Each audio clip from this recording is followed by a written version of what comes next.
بسم الله الرحمن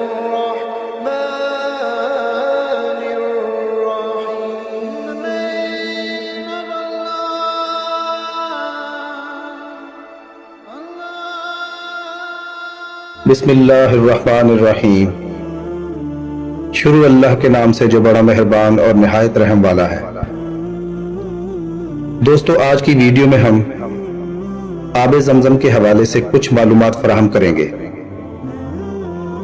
آب زمزم اور اس کے کنویں کی پر اسراریت پر تحقیق کرنے والے عالمی ادارے اس کی قدرتی ٹیکنالوجی کی تہ تک پہنچنے میں ناکام ہو کر رہ گئے.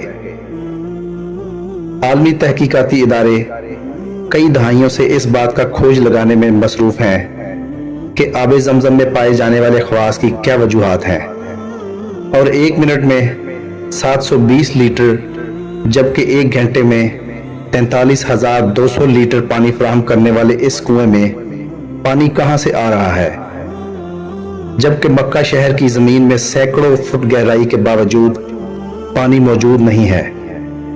جاپانی تحقیقاتی ادارے ہیڈو انسٹیٹیوٹ نے اپنی تحقیقاتی رپورٹ میں کہا ہے کہ آب زمزم کا ایک قطرہ پانی میں شامل ہو جائے تو اس کے خواص بھی وہی ہو جاتے ہیں جو آب زمزم کے ہیں، جبکہ زمزم کے ایک قطرے کا بلور دنیا کے کسی بھی خطے کے پانی میں پائے جانے والے بلور سے مشابہت نہیں رکھتا.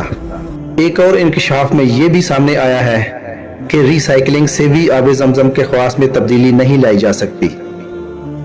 آب زمزم میں معدنیات کے تناسب کا ملی گرام فی لیٹر جائزہ لینے سے پتہ چلتا ہے کہ اس میں sodium 133، calcium 96، potassium 43.3، carbonate 195.4، chloride 163.3، fluoride 0.72، nitrate 124.8 اور سلفیٹ 124 ملی گرام فی لیٹر موجود ہے.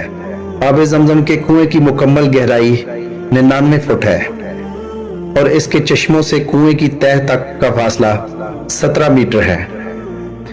واضح رہے کہ دنیا کے تقریباً تمام کنووں میں کائی کا جم جانا، انواع و اقسام کی جڑی بوٹیوں اور خضر و پودوں کا اگ آنا، نباتاتی اور حیاتیاتی افزائش یا مختلف اقسام کے حشرات کا پیدا ہو جانا ایک عام سی بات ہے، جس سے پانی کا رنگ اور ذائقہ بدل جاتا ہے.